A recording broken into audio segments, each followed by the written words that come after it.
Ito namang salay, pagkatanim at maganda yung lupa, 6 months pwede mo nang i-harvest. At pagkatapos nun ay every month pwede mo na siyang i-harvest. Ang palalakihin muna natin yung puno. Magtatanim ka ng isang piraso at pagkatapos ng 6 months, mga 50 piraso na yan.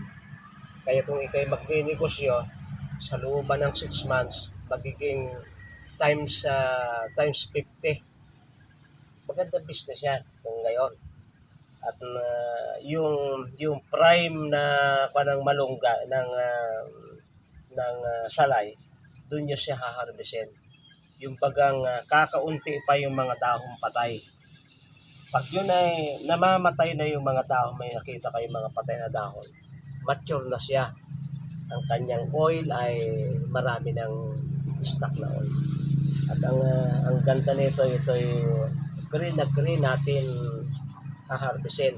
Ang magandang pang-harvest ay karit dahil ito ay puputulin lang natin at tuloy yung kanyang dahon. Pagkatapos ng 1 month o 3 weeks, pwede yung ulitin ang pag-harvest na puro dahon yung ating haharbisin. Tingnan natin.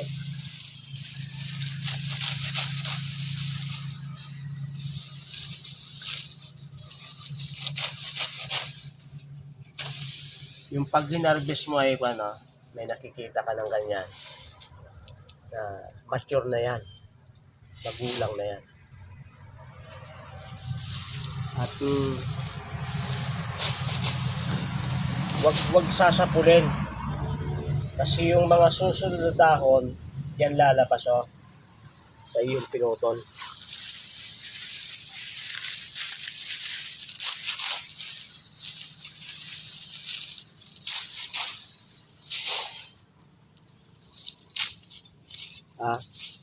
Tingnan niya. Bukas malago na yan. Bukas ay ganyan na uli kataas yan. Mga 3 weeks ganyan na uli kataas. Kaya ang ganda ng ang bango. Hanggang dulo ay mapakikinabangan. Ito ay pwede ninyong ibilad na nakahang, air dry. Kaya ang ginagawa ko ay binibilad muna ng ilang oras sa init bago tapusin sa air dry. Yung iba'y ini-air dry muna bago ibilad sa araw. Ang panganib nun ay lahat ng buhay pag pinutol na ferment ng mga bakterya. Kailangan ipainitan muna sa araw. At kapag medyo tuyo na, saka ninyo ilalagay sa nahahanginan. Ang sa lago, napasakwan siya natatabunan niya yung ibang halaman. Kaya pwede talagang harbisin siya para yung ibang halaman naman ay makahinga.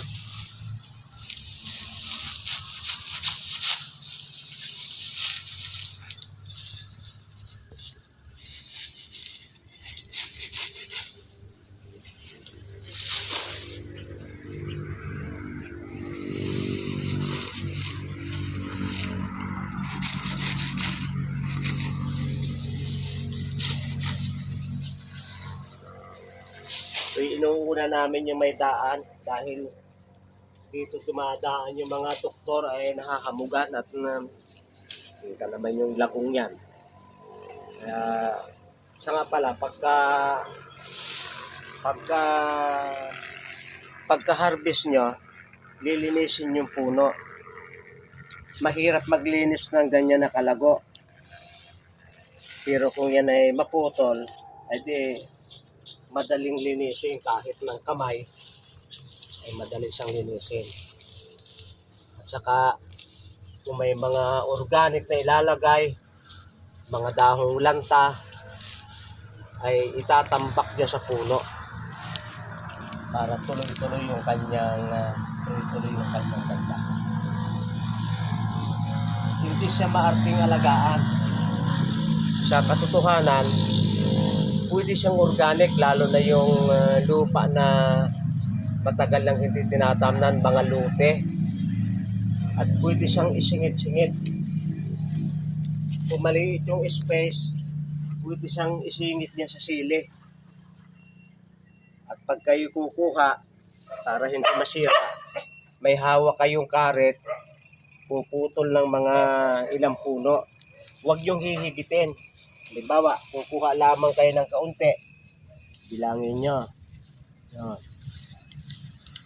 Tapos,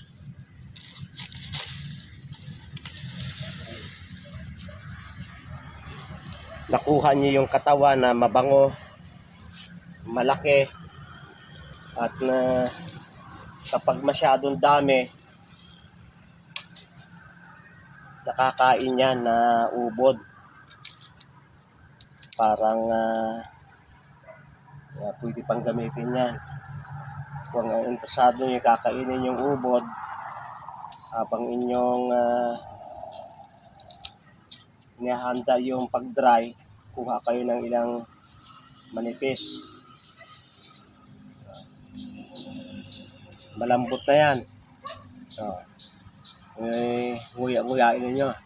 Hindi kaya gawing sigarilyo ng mga naninigarilyo, kasi yung sigarilyo ay isang ugali na yung ating bibig ay laging may tangay, at pag wala ng tangay, naiisip mong magsildi ng sigarilyo para may matangay uli at may mailagay sa kamay. Kaya kung yung paninigarilyo ay makakwan yan, na yung iyong kamay ay lalagyan mo rin ng may gagayon. Kasi yung habit, yung sigarilyo ay maraming galaw ng katawan na yung ginagamit, yung kamay, yung labi, yung bibig. Kaya't na tangay-tangay mo. At paminsan-minsan, ngayangata. Tuloy trabaho mo, kay nag-aarado, salit na magsigarilyo, maglagay ng salay. Kasi ito ay maraming oil na kapag makuha ng ating bibig, ay magkakaroon ng aliwan yung ating bibig na kapalit ng sigarilyo. Kakaroon ng aliwan.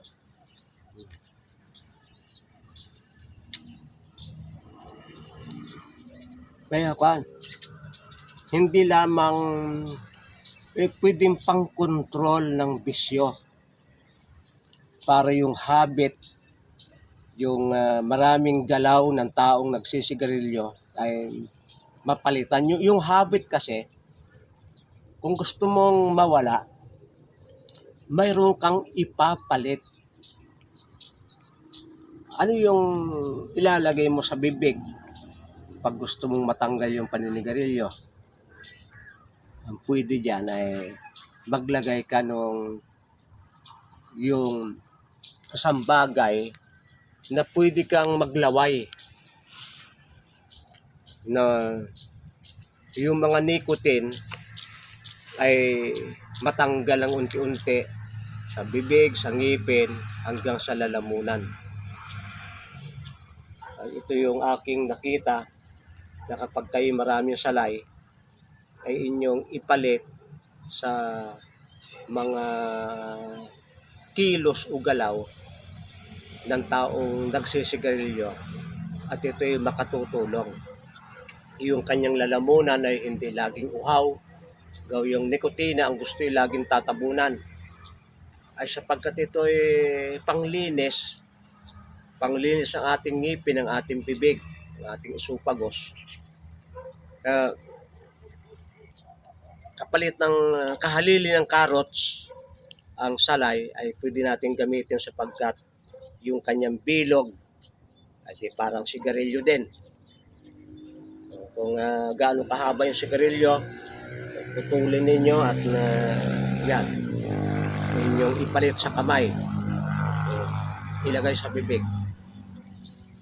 Ang maganda dito, nangunguya-nguya at may lasa, mayroong amoy nakapalit ng mentol. Yung kasing panigarilyo yung hinahanap-hanap mo yung amoy ng mentol, yung lamig ng mentol.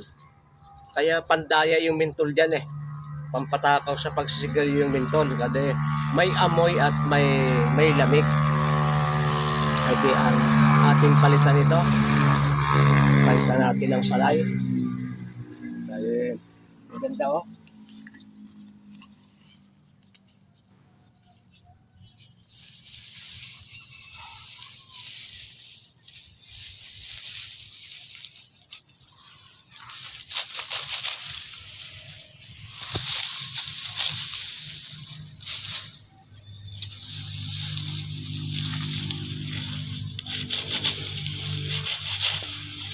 Kung kami nasa Laguna, magkakakwarta.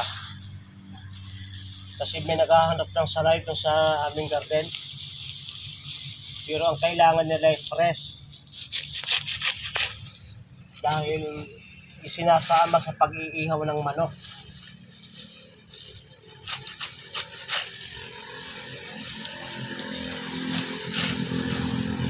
Pag ang isang bagay ay malansa,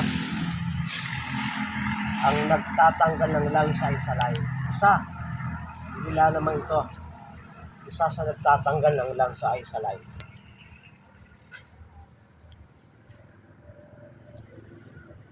Yung fiber wag na ninyong lulunukin kasi fiber yan Pero ito, madaling nguyang-nguyang sapagkat malambot na.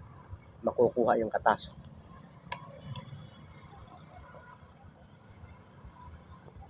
Maganda itong isama sa ilalim, sa gilid sa pagsasaing.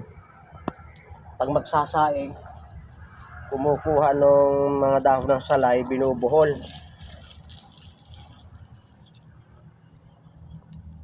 At isinasama sa pagsasaing. Mga 3 buhol. Yung kanin yung mabango. Marami siyang oil, compound na oil para yun yung nagpo-contribute ng bango. Ang kanyang bango ay unique kaysa yung pandan. Ang salay at ang pandan ay ginagamit na pampabango. Pareho silang mayroong antibacterial, antiviral. Maraming salamat sa inyong pagsubaybay sa Natural Wellness. Si Pastor Vito.